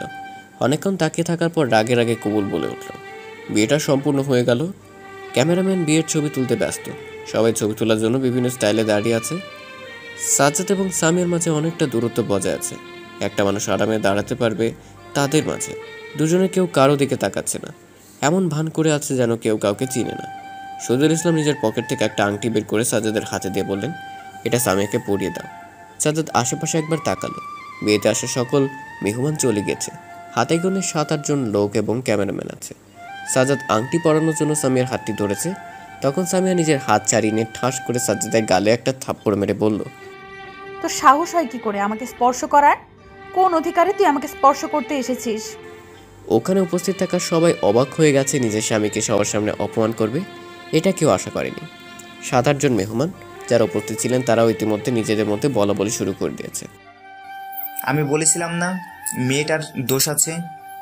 নিজের স্বামীকে সবার সামনে কেউ এভাবে অপমান করে। আড়াল করলে সেটা ভিন্ন বিষয়, কিন্তু দেখলে না সবার সামনে কিভাবে ছেলেটাকে অপমান করলো। ছেলেটার জীবন পুরো শেষ করে দিবে মেয়েটা। লোকজনের এমন মন্তব্য শুনে সামিয়া আরও কিছুটা রেগে গিয়ে সাজ্জাদকে বলতে লাগলো, দেখেছিস আজ তোর জন্য সবাই আমাকে খারাপ বলছে, তার সাথে এটাও বলছে আমি নাকি তোর জীবন শেষ করে দেব। আরে তারা তো জানে না যে তুই আমার লাইফ শেষ করে দেওয়ার জন্য আমাকে বিয়ে করেছিস। সামিয়া নিজের স্বামীর সাথে কেউ এভাবে কথা বলে? তুই জানিস না স্বামীর পায়ের নিচে স্ত্রীর বেহেশত? তুই যদি সেই স্বামীকে আঘাত করিস তাহলে কি হবে ভাবতে পারছিস? আমি সব জানি। তোমরা আমাকে জোর করে ওর সাথে বিয়ে দিয়েছো। আমি ওকে স্বামী হিসেবে মানি না আর মানবো না। কথাটা বলে সামিয়া চিৎকার করে কান্না করতে লাগলো। বিয়ে বাড়িতে বেশি লোক না থাকায় বেশি কেউ দৃশ্যটা দেখতে পায়নি। সাজ্জাদের হাতে থাকা আংটি শহীদুল ইসলামের হাতের ভেতর গুজে দিয়ে বলল, আংটিটা আপনার মেয়েকে পরিয়ে দিন। আর আপনার মেয়ে যদি আমার সাথে থাকতে না চায় তাহলে আমার কোনো সমস্যা হবে না। তবে আজকের পর থেকে সে শুধু অবহেলা পাবে। যা ভালো লাগা বা ভালোবাসা ছিল সব আজকে শেষ হয়ে গিয়েছে। ম্যানেজার সাহেব, আপনার কোনো কাজ না থাকলে আমার সাথে আসুন। হ্যাঁ চলুন। সাজ্জাদ ম্যানেজারকে দিয়ে বাসার বাইরে চলে এলো। বাসার সামনে রাস্তায় টানা রোদের ভেতর দাঁড়িয়ে থেকে ম্যানেজার বলল, এখানে এভাবে দাঁড়িয়ে থাকবেন নাকি? না, আপনি গাড়ি নিয়ে আসুন। একটা জায়গায় যেতে হবে। কোথায় যাবেন? সেটা আমার সাথে গেলেই দেখতে পারবেন। আচ্ছা আপনি এখানে দাঁড়িয়ে থাকুন, আমি গাড়ি নিয়ে আসছি। ম্যানেজার গাড়ি নিয়ে আসার পর সাজ্জাদ গাড়ি ড্রাইভিং সিটে বসে ড্রাইভ করতে লাগলো। কোথায় যে যাবে এটা তার নিজেও অজানা। সামিয়ার এইরকম কাজে শহীদুল ইসলাম প্রচণ্ড রেগে আছেন। এতটা রেগে আছেন যদি পৃথিবী উল্টে ফেলা যেত উনি সেটাই করতেন। নিজের রাগকে আটকাতে না পেরে রাগান্বিত হয়ে বললেন, তুই সাজ্জাদের সাথে ওইরকম কেন করলি? ছেলেটা তোর কি ক্ষতি করেছে? কি হয়েছিল সেটা জানার পরেও তুমি বারবার জিজ্ঞেস করছো কেন? আমি কি জানি, তুই সেটা বল দেখি। সাজ্জাদ যে আমাকে মেরে ফেলতে চেয়েছিল সেটা তুমি জানো না? শহীদুল ইসলাম সামিয়ার গালে একটা থাপ্পড় দিয়ে বললেন, যে সত্য জানিস না সেটা নিয়ে কথা বলবি না। সাজ্জাদ যদি তোর ক্ষতি করতে চাইতো তাহলে তোকে লন্ডনে চিকিৎসা করে দেশে নিয়ে আসতো না। তোর জীবন বাঁচানোর জন্য নিজে বিপদে পড়তো না। আর তুই সেই ছেলেকে এভাবে অপমান করলি। আমি তোমার কথা বিশ্বাস করি না। আমি জানি তোমরা ওর টানে অন্ধ হয়ে গিয়েছো, ফলে সাজ্জাদ যা বলছে সেটাই বিশ্বাস করে নিচ্ছ।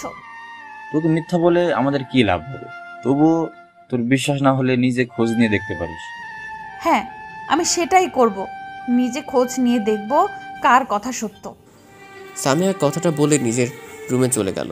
কার কথা সত্য সেটা বের করেই চলবে। ফোনটা খাটের পাশে টেবিলের উপর পড়েছিল।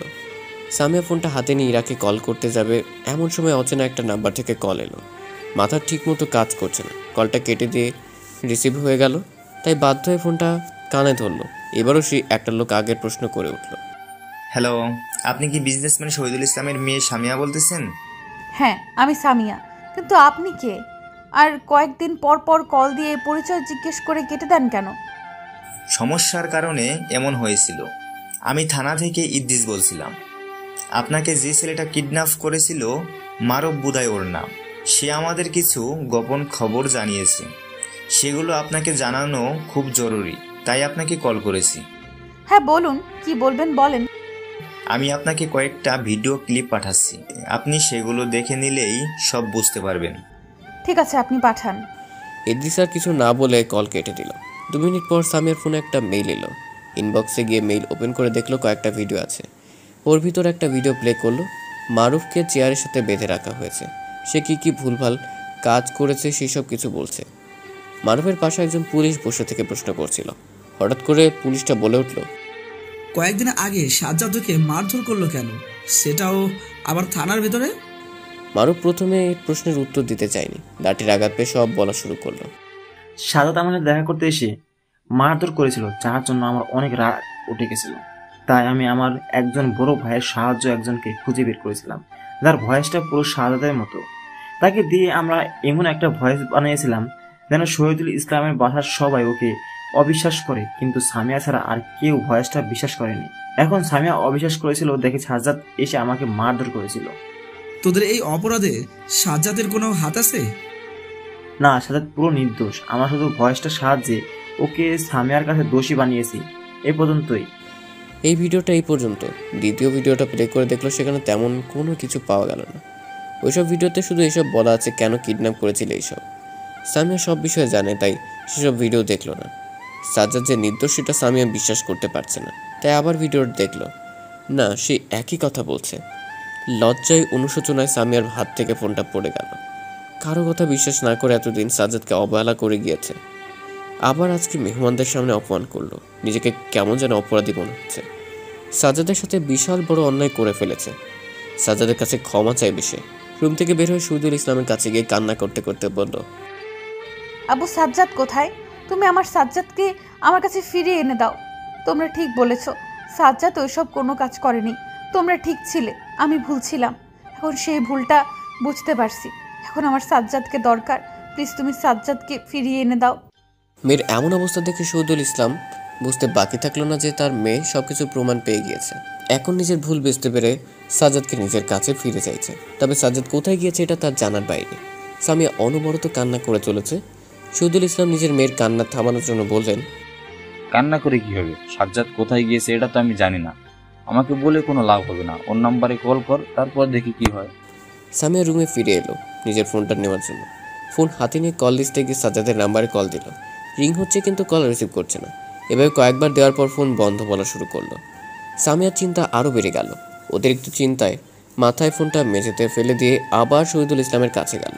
তারপর কান্না করতে করতে বলল, আমি ওর নাম্বারে কল করেছিলাম, কয়েকবার রিং হলো, তবে ও রিসিভ করেনি। এখন নাম্বার বন্ধ বলছে। একমাত্র মেয়ের কষ্ট যেন দেখতে পাচ্ছে না শহীদুল ইসলাম। কি বলে সান্ত্বনা দিবে সেটাও ভেবে পাচ্ছে না। হঠাৎ করে মনে পড়ল ম্যানেজার সাহেব তার সাথে গিয়েছে, ওনাকে কল করলে সব জানতে পারা যাবে সাজ্জাদ কোথায় আছে। তুই চিন্তা করিস না, সাজ্জাদের সাথে ম্যানেজার গিয়েছে। আমি ওনাকে কল দিয়ে জিজ্ঞেস করছি তারা কোথায় আছে এবং বাসায় আসতে বলছি। তুই একটু অপেক্ষা কর। শহীদুল ইসলাম পকেট থেকে ফোনটা বের করে ম্যানেজারকে কল দিলেন। রিং হচ্ছে কিন্তু কল রিসিভ করছে না। এভাবে দিতে লাগলেন। ঠিক করলেন যতক্ষণ কল রিসিভ না করবে ততক্ষণ দিয়েই যাবে। সাজ্জাদ গাড়ি ড্রাইভ করতে করতে শহরের বাইরে চলে এসেছে। ম্যানেজার বারবার জিজ্ঞেস করছে কোথায় নিয়ে যাচ্ছে, কিন্তু সাজ্জাদ তার কথার কোনো উত্তর দিচ্ছে না। একটা গ্রামের পাশ দিয়ে গাড়ি চালিয়ে নিয়ে যাচ্ছে সাজ্জাদ। দুপুর হয়ে যাওয়ার ওর অনেক ক্ষুধা পেয়ে গিয়েছে, কিন্তু সে মানিব্যাগটা বাসায় ফেলে এসেছে। রাস্তা দিয়ে যেতে যেতে একটা হোটেল পড়লো। গাড়িটা নিয়ে গিয়ে হোটেলের সামনে থামালো সাজ্জাদ। তারপর ম্যানেজারকে বলল, আপনার কাছে কি টাকা আছে? হ্যাঁ আছে, কি করবেন? অনেক ক্ষুধা পেয়েছে। সকালে তেমন কিছু খাইনি, আবার দুপুরে ঝামেলার কারণে আরও খাওয়া হয়নি। এখন খাবার খাবো, তবে মানিব্যাগ বাসায় রেখে এসেছি। তাই আপনাকে বলছি টাকা থাকলে দেন, পরে দিয়ে দিব। আরে ভাই এভাবে বলছেন কেন? চলুন ভেতরে যাই। আপনাদের ঝামেলার পরে আমিও কিছু খাইনি, আমারও অনেক ক্ষুধা লেগেছে। চলুন দুজনে একসাথে খাওয়া দাওয়া করে আসি। ঠিক আছে চলুন। কথাটা বলে সাজ্জাদ ম্যানেজারকে নিয়ে হোটেলের ভেতর প্রবেশ করলো। প্রথমে ওয়াশরুমে গিয়ে ফ্রেশ হয়ে নিল। একটা টেবিলে বসে খাবার খেয়ে সাজ্জাদ বাইরে গাড়ির কাছে চলে এলো এবং ম্যানেজার সাহেব বিল পে করতে চলে গেলেন। সাজ্জাদ গাড়ির সামনে দাঁড়িয়ে পকেট থেকে ফোনটা বের করে যাওয়ার পাওয়ার বাটনে চাপ দিল, কিন্তু ফোন স্ক্রিন জ্বলে উঠল না। বোঝা গেল ফোনের চার্জ শেষ। তাই বেশি ঘাটাঘাটি না করে ফোনটা আবার পকেটে রেখে দিল। ম্যানেজার সাহেব বিল পে করার জন্য টাকা বের করতে গিয়ে টাকার সাথে মোবাইলটাও বের করে ফেললেন। খাবারের টাকাগুলো দিয়ে মোবাইল চেক করে দেখলেন শহীদুল ইসলামের 23টা মিস কল। এতবার কল দেখে ম্যানেজার কল ব্যাক করলেন। রিং হওয়ার সাথে সাথে শহীদুল ইসলাম কলটা রিসিভ করে কিছুটা চিন্তিত কণ্ঠে বললেন, হ্যালো ম্যানেজার সাহেব, আপনারা কোথায় আছেন? তাড়াতাড়ি বাসায় আসেন, খুব বড় সমস্যা হয়ে যাচ্ছে। কি হয়েছে সেটা ফোনেই বলুন। ফোনে বলা সম্ভব না, আপনি সাজ্জাদকে নিয়ে বাসায় আসেন, তারপর সব দেখতে পারবেন। ঠিক আছে, আপনি অপেক্ষা করুন, আমি ওনাকে নিয়ে বাসায় আসছি। উনি বাসায় যেতে রাজি হলে হয়। তখন শহীদুল ইসলাম কিছুটা রাগে কণ্ঠ নিয়ে বললেন, আমি এত কিছু জানি না, আপনি যেভাবে পারেন সাজ্জাদকে বাসায় নিয়ে আসুন। ওকে দেখতে না পেয়ে সামিয়ার অবস্থা খারাপ হয়ে যাচ্ছে। জি স্যার, আপনি চিন্তা করবেন না, আমি ওনাকে বাসায় নিয়ে আসছি। এটা বলে ম্যানেজার সাহেব কলটা কেটে দিলেন। সাজ্জাদ গাড়ির কাছে দাঁড়িয়েছিল। ম্যানেজার গিয়ে সোজা ড্রাইভিং সিটে বসে পড়লেন। তারপর সাজ্জাদকে বললেন, ভাই আপনি গাড়িতে বসে পড়ুন, আমাদের খুব তাড়াতাড়ি বাসায় যেতে হবে, বড় একটা সমস্যা হয়ে গেছে। কি হয়েছে? আমি তেমন কিছু জানি না, শহীদুল স্যার আপনাকে নিয়ে বাসায় যেতে বললেন। সেখানে যাওয়ার পর জানতে পারবো আসল ঘটনাটা কি। ঠিক আছে, জলদি চলুন, জানি না আবার কি সমস্যা হলো। হ্যাঁ, সামিয়া আমরা কি কেমন পাগলামো শুরু করেছে, শুধু আপনাকেই খুঁজছে। বলেন কি? আচ্ছা চলুন তো দেখে আসি কি হয়েছে। ম্যানেজার সাহেব আর কথা বাড়ালেন না, হাজ্জাজকে নিয়ে রওনা দিলেন। বাসার উদ্দেশ্যে কিছুক্ষণ ভেতর অনেকটা রাস্তা চলে এসেছে। এখান থেকে বাসায় যেতে প্রায় 1.5 ঘন্টার মতো লাগবে। ম্যানেজার চেষ্টা করছে গাড়িটাকে বেশি স্পিডে চালানোর, কিন্তু একটু পরপর জ্যাম আসা সেটি করতে পারছে না। অনেকক্ষণ জার্নি করে সামিয়াদের বাসায় চলে এলো। অল্প সময়ের ভেতরে এত রাস্তা কিভাবে গিয়েছে সেটা কেউ বলতে পারবে না। গাড়িটা পার্কিং করে ম্যানেজার সাহেব এবং সাজ্জাদ বাসার ভেতরে প্রবেশ করলেন। সাজ্জাদ বাসার ভেতরে প্রবেশ করল, এটা সামিয়া দেখতে পেয়ে সাজ্জাদের কাছে দৌড়ে এলো। সাজ্জাদের পা ধরে ক্ষমা চাইতে যাবে, এমন সময় সাজ্জাদ নিজেকে 2 পা পিছিয়ে নিল যেন সামিয়া ওর পা স্পর্শ না করতে পারে। সাজ্জাদের এমন কাজে সামিয়া প্রচণ্ড অবাক হয়ে গিয়েছে। চোখের কোণে জল নিয়ে এসে জিজ্ঞেস করলো, কি হলো, তোমার পা এভাবে পিছিয়ে নিলে কেন? সাজ্জাদ সামিয়ার প্রশ্নের কোনো উত্তর না দিয়ে নিজের রুমে চলে গেল। এমন ব্যবহারে বাসার সবাই অনেকটা অবাক হলো। সবাই ভাবে সামিয়াকে বোধহয় শাস্তি দিবে, কিন্তু সাজ্জাদ তার কিছুই না করে চুপচাপ নিজের রুমে চলে গেল। সামিয়া এখনও মেঝেতে বসে সাজ্জাদের যাওয়ার দিকে অপলকভাবে তাকিয়ে আছে। এটা দেখে শহীদুল ইসলাম বললেন, এভাবে বসে আছিস কেন? যা, সাজ্জাদের কাছে গিয়ে ক্ষমা চেয়ে আয়। ও কি আমাকে ক্ষমা করবে? পৃথিবীতে এমন কোনো মানুষ নেই যে ক্ষমা করে না, সবাই আগে অথবা পরে ক্ষমা করে। তাই হাল ছাড়লে চলবে না, ক্ষমা না করা পর্যন্ত চাইতেই থাকবি। ঠিক আছে, আমি তাহলে ওর রুমে যাচ্ছি। সামিয়া এটা বলে সাজ্জাদের রুমে প্রবেশ করলো। রুমের মেঝেতে ফুল ছড়িয়ে ছিটিয়ে পড়ে আছে। খাটের দিকে তাকিয়ে দেখলো তার জন্য সাজানো বাসর ঘর সম্পূর্ণ ছিঁড়ে ফেলেছে সাজ্জাদ, একটা অংশও রাখতে বাকি নেই। প্রচণ্ড রাগী মাথা নিয়ে বিছানায় বসে আছে সাজ্জাদ। রাগের মাথায় কী থেকে কী করছে সেটা নিজেই বুঝতে পারছেন। দরজার কাছে কারো আসার শব্দ পেয়ে রাগী দৃষ্টিতে সেখানে তাকালো। সামিয়াকে দেখতে পেয়ে রাগটা যেন আরও বেড়ে গেল। চিৎকার করে বলা শুরু করলো, তুই তুই আমার রুমে কি করছিস? আমার রুমে প্রবেশ করার অনুমতি তোকে কে দিয়েছে? আমি তোমার স্ত্রী, তোমার সব কিছুতে ভাগ বসানোর অধিকার আমার আছে। তোর মতো মেয়েকে আমি আমার স্ত্রী হিসেবে মানি না, যা আমার রুম থেকে বের হয়ে যা। তুমি এটা ভুলে যেও না যে এটা আমার বাসা। তুমি আমার বাসায় থেকে আমাকে বের হয়ে যেতে বলো কোন হিসাবে? ও, আমি ভুলে গিয়েছিলাম। তাহলে তুই তোর বাসা নিয়ে তুই থাক, আমি এই বাসা ছেড়ে চলে যাচ্ছি। এটা বলে সাজ্জাদ রুম থেকে বের হতে যাবে, এমন সময় সামিয়া সাজ্জাদের পা জড়িয়ে ধরে। এত শক্ত করে জড়িয়ে ধরেছে যে সাজ্জাদ চাইলেও ছাড়াতে পারল না। সামিয়া পা শক্ত করে জড়িয়ে ধরে বলছে, আমাকে ক্ষমা করে দাও, জানি না রাগের মাথায় কি বলে ফেলেছি। তোমার এই বাসা ছেড়ে কোথাও যেতে হবে না, তুমি এখানেই থাকবে। আমি রুম থেকে চলে যাব যদি তুমি আমাকে ক্ষমা করে দাও তাহলে। সামিয়ার কথায় সাজ্জাদ কি বলবে সেটা ভেবে পাচ্ছে না, বোবার মতো করে দাঁড়িয়ে আছে। সামিয়া এখনো পা জড়িয়ে ধরে আছে। একটু পর জোর করে সামিয়ার কাছ থেকে নিজের পা ছাড়িয়ে নিয়ে বলল, ঠিক আছে, যা, ক্ষমা করলাম, তবে তুই আজকের পর থেকে আমার সামনে আসবি না। তুমি যা বলবে তাই হবে। সামিয়া এটা বলে রুম থেকে বের হয়ে গেল। সাজ্জাদ খাটের উপর বসে মনে মনে বলতে লাগলো, শুধু মুখ দিয়ে বলেছি, মন থেকে ক্ষমা করিনি। এত সহজে তোকে ক্ষমা করব না, তোকে কঠিন শাস্তি দিব, তারপর ক্ষমা করব। তোকে আপন করে নিব কিনা সেটা পরের বিষয়, আগে শোধ তুলে নিই। সাজ্জাদ কথাগুলো মনে মনে বলছে এবং রাগে ফুঁসছে।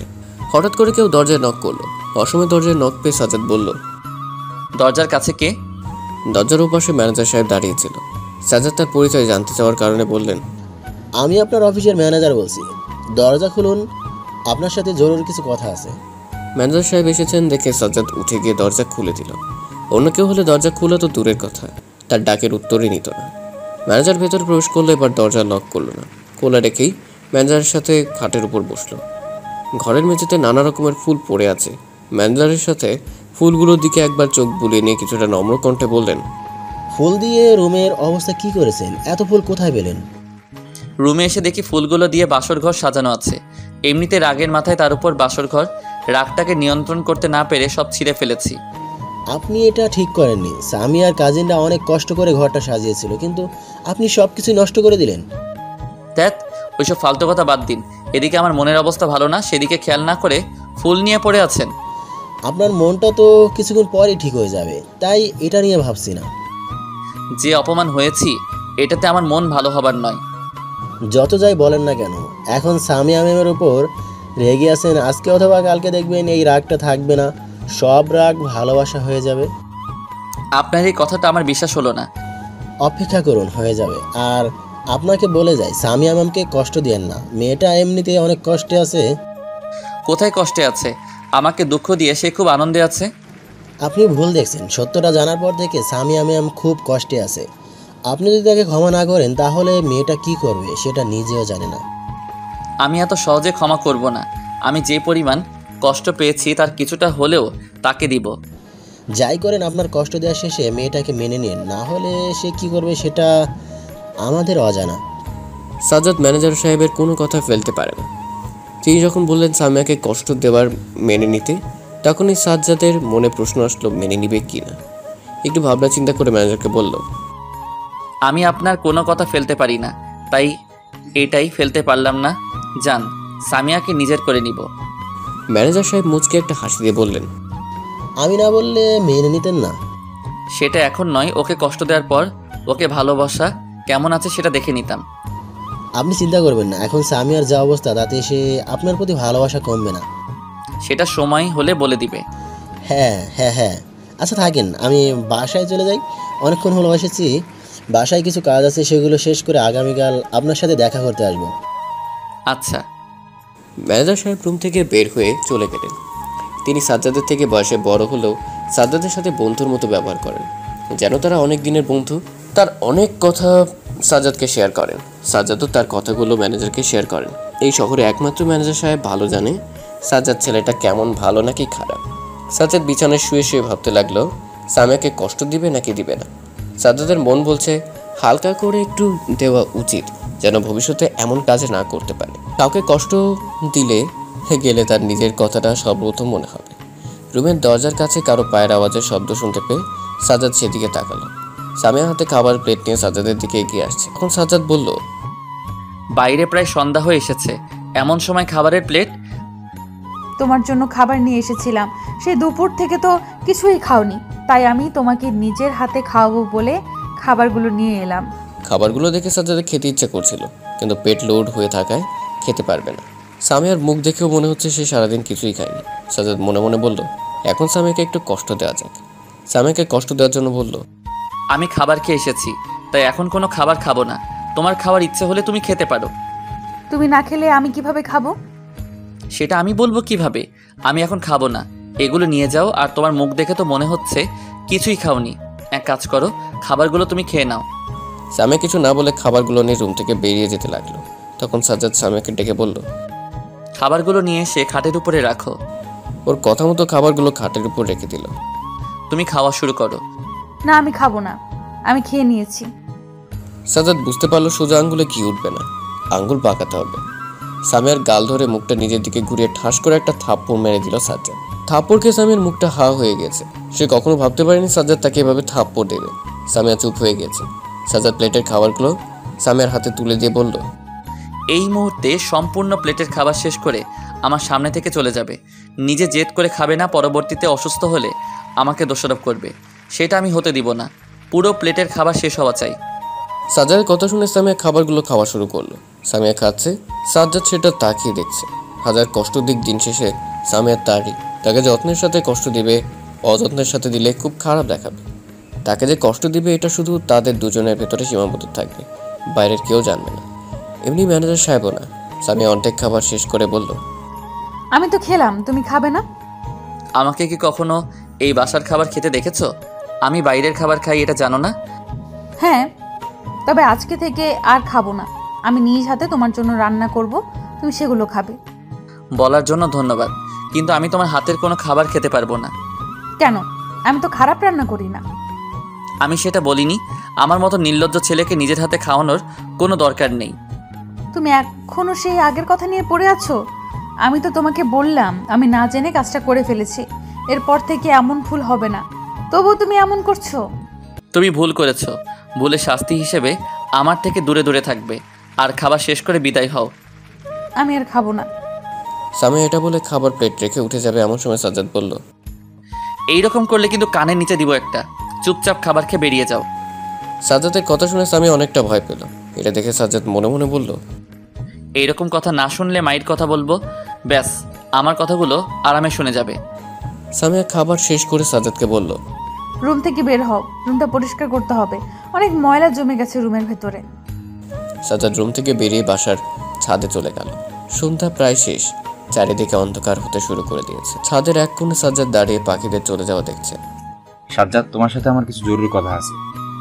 হঠাৎ করে কারো কণ্ঠ পেয়ে পেছনে তাকায় সাজ্জাদ, দেখলো শহীদুল ইসলাম দাঁড়িয়ে আছে। ওনাকে দেখে সাজ্জাদ নিজেকে কিছুটা সামনে নিয়ে বলল, হ্যাঁ আঙ্কেল, বলুন কি বলবেন। এখন আমাকে আঙ্কেল না বলে শ্বশুর বললে খুশি হব। সাজ্জাদ কিছুটা লজ্জা পেয়ে বলল, আমি ওসব বলে ডাকতে পারবো না, আমার কাছে আঙ্কেল ডাকটাই ঠিক আছে। ঠিক আছে, তোমার যা ইচ্ছে। তোমাকে যেটা বলার জন্য এসেছি, সামিয়ার সাথে সব ঝামেলা ক্লিয়ার হয়েছে কি? সাজ্জাদ আটকে গেল, কি বলবে সেটা বুঝতে পারছে না। সামিয়ার সাথে কোনো কিছুই ক্লিয়ার হয়নি, তবে এটা ওনাকে বলা যাবে না, বললে মন খারাপ করবে, তাই মিথ্যে একটা কথা সাজিয়ে বলল, হ্যাঁ আঙ্কেল, সব ক্লিয়ার হয়ে গিয়েছে। আচ্ছা, তোমার কাছে অনুরোধ, আমার মেয়েকে কখনো কষ্ট দিও না, ওর কষ্ট আমি দেখতে পারি না। আঙ্কেল, আপনি চিন্তা করবেন না, আমার সামর্থ্য অনুযায়ী আপনার মেয়েকে ভালো রাখার চেষ্টা করব। হ্যাঁ, আরেকটা কথা বলার জন্য এখানে এসেছি, সেটা হলো আমি আমার পুরো কোম্পানির দায়িত্ব তোমাকে দিতে চাই। এই বিষয়ে তুমি কি বলো? প্লিজ আঙ্কেল, আমাকে এসব দায়িত্ব দিবেন না। আমি আগে যেমন ছিলাম এখনও তেমন থাকতে চাই। আমি বিয়ের আগেও একজন সাধারণ কর্মচারী ছিলাম, বিয়ের পরেও থাকবো, তাই এইসব বিষয়ে আমাকে না টানলে ভালো হবে। তুমি একবার ভেবে দেখো। কোনো কিছু দায়িত্ব নেওয়ার বিষয়ে আমার দ্বিতীয়বার ভাবা লাগে না, তাই এই বিষয়েও লাগবে না। ঠিক আছে, তুমি যেহেতু বলছো, তাহলে কোম্পানি আমি দেখাশোনা করি। সেই বিষয়ে আমি কিছু জানি না, আর রাত হয়ে আসছে, নিচে চলুন, রাত করে ছাদে থাকা ভালো না। হ্যাঁ চলো। সাজ্জাদ শহীদুল ইসলামের সাথে ছাদ থেকে নিচে নেমে এলেন। সারা বাসার কোথাও সামিয়াকে দেখতে পাওয়া যাচ্ছে না, কোথায় আছে সেটা সামিয়া নিজে ভালো জানে। সাজ্জাদ নিজের রুমের সামনে গেল, দরজার কাছে সামিয়ার একজন কাজিন দাঁড়িয়ে আছে। সাজ্জাদ ওকে পাত্তা না দিয়ে দরজা খুলতে যাবে এমন সময় সামিয়ার কাজিন হাত ধরে বলল, ভাইয়া, রাত 10টার আগে রুমে যেতে পারবে না, রুমের ভেতরে জরুরি কিছু কাজ আছে, সেগুলো শেষ না হওয়া পর্যন্ত রুমের দরজা বন্ধ থাকবে। আমি রুমের ভেতর কোনো প্রকার কাজ করতে দিব না, তাড়াতাড়ি করে রুমের দরজা খুলতে বলো। এখানে আপনার রাগের কোনো মূল্য পাবে না, আপনি বরং সামিয়াপুর রুমে চলে যান, যে সেখানে গিয়ে বিশ্রাম করুন।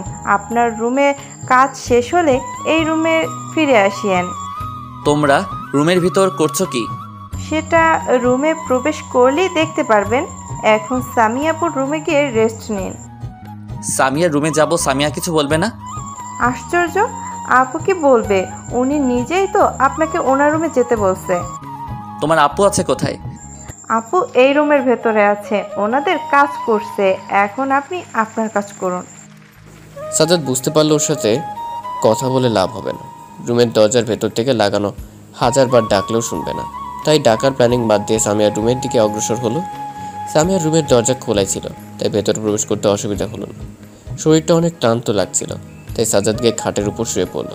খাটে শুয়ে সামনে তাকাতে অনেকটা অবাক হয়ে গেল, কারণ সামনে সামিয়া এবং সাজ্জাদের বিয়ের ছবি বড় করে টানিয়ে রাখা হয়েছে।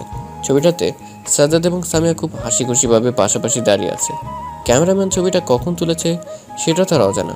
ছবিটার দিকে কিছুক্ষণ তাকিয়ে থেকে চোখটা অন্যদিকে ফিরিয়ে নিল। অনেকদিন পর সামিয়ার রুমে প্রবেশ করেছে। রুমের ডিজাইন আগের থেকে অনেকটা পরিবর্তন হয়েছে। রুমটা ভালোভাবে দেখে নিয়ে চোখ বন্ধ করে বিশ্রাম নেওয়া শুরু করলো। রাত 11টার দিকে বিছানায় শুয়ে থাকতে থাকতে সাজ্জাদ কখন ঘুমিয়ে গিয়েছিল তা বলতে পারবে না। ঘুম ভাঙলো কারো ডাকার আওয়াজে। চোখ খুলে দেখলো সামিয়ার কাজিন রুমে ফিরে যাওয়ার জন্য ডাকছে। রুমের সব কাজ নাকি শেষ হয়েছে। ওর কথা শুনে সাজ্জাদ আর দেরি না করে নিজের রুমের কাছে এলো। দরজা খুলে ভেতরে প্রবেশ করে অবাক হয়ে গেল। সামিয়া খাটের উপর ঘোমটা দিয়ে বসে আছে। নতুন ফুল দিয়ে বাসর ঘর সাজানো হয়েছে। পুরো রুম পরিষ্কার কোথাও চিড়ে ফেলা ফুলগুলো নেই। সাজ্জাদ হেঁটে হেঁটে খাটের কাছে গেল। সাজ্জাদের আসার শব্দ পেয়ে সামিয়া খাট থেকে নেমে ওর পায়ে সালাম করলো। সালাম করা শেষে সাজ্জাদ বলল, রুমের ভেতর এসব কাজ কে করেছে? আমরা করেছি। তোমাদের করার অনুমতি দিয়েছে কে? এসবের অনুমতি লাগে না। এটা নিয়ে আর কথা বাড়িও না। টেবিলের ওপর খাবার রাখা আছে, সেগুলো খেয়ে নাও। এই রাতে খাবার খাওয়ার কোনো ইচ্ছে নেই আমার, অনেক ঘুম পেয়েছে, আমি ঘুমাবো। কথাটা বলে সাজ্জাদ খাটের উপর শুয়ে পড়ল। সামিয়া খাটে উঠতে যাবে এমন সময় সাজ্জাদ বলল, তুমি খাটে উঠছো কেন? সামিয়া অনেকটা অবাক হলো। অবাক দৃষ্টি নিয়ে উত্তর দিল, তাহলে কি করব? আমি তোমার সাথে ঘুমাবো, তাই খাটে উঠছি। আমি তোমার সাথে ঘুমাবো না, তুমি নিচে গিয়ে ঘুমাও। নিচে ঘুমাবো কেন? এত প্রশ্নের উত্তর দিতে পারবো না। তোমাকে নিচে যেতে বলছি, তুমি নিচে যাও। তোমার সাথে এক বিছানায় ঘুমাতে পারবো না। কেন পারবে না? আমাদের তো বিয়ে হয়েছে। তাতে কি হয়েছে?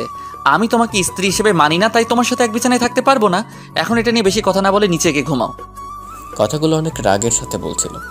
সামিয়া এবং রাগ দেখে ভয়ে একটা কাঁথা এবং বালিশ নেমে যেতে শুয়ে পড়ল। ঘুম আসছে না, কোনোদিন এভাবে ঘুমায়নি, জীবনে প্রথম এভাবে ঘুমোচ্ছে। সামিয়ার এমন অবস্থা দেখে সাজ্জাদ মনে মনে হাসছে। কষ্ট কাকে বলে এটা বুঝিয়ে দিয়েই সামিয়াকে অপন করে নেবে। ততদিন একটু কষ্টে থাক, একটু কষ্ট পেলে অন্য কাউকে কষ্ট দেওয়ার আগে নিজের কথা ভাববে। সামিয়ার দিকে একবার তাকালো সাজ্জাদ, চোখ বন্ধ করে শুয়ে আছে। ঘুমিয়ে আছে কিনা বুঝতে পারল না। সামিয়া ঘুমিয়ে গিয়েছো নাকি? সামিয়া চোখ বন্ধ রেখে উত্তর দিল, এখনো ঘুমাইনি। কি বলবে সেটা বলে ফেলো। আমাদের মাঝে যে কিছু নেই এটা যেন বাইরের কেউ জানতে না পারে। সবার সামনে এমন ব্যবহার করবে যেন সবাই ভাবে আমরা খুব সুখে আছি। সামিয়া চোখ বন্ধ করে শুয়ে আছে। এই কথাটা শুনে চোখ খুলল, তারপর বসে সাজ্জাদের একটা হাত ধরে বলল, তুমি কি আমাকে সারা জীবন এইভাবেই রাখবে? এভাবে কষ্টে থাকলে আমি মরে যাব। তোমার অবহেলা আমি দেখতে পারছি না, খুব খারাপ লাগছে। সাজ্জাদ সামিয়ার কাছ থেকে হাতটা ছাড়িয়ে নিয়ে বলল, প্রিয় বন্ধুরা, এই গল্পের শেষ পর্ব খুব শীঘ্রই আপলোড করা হবে। সেই পর্যন্ত সকলে অপেক্ষা করুন। ধন্যবাদ সবাইকে।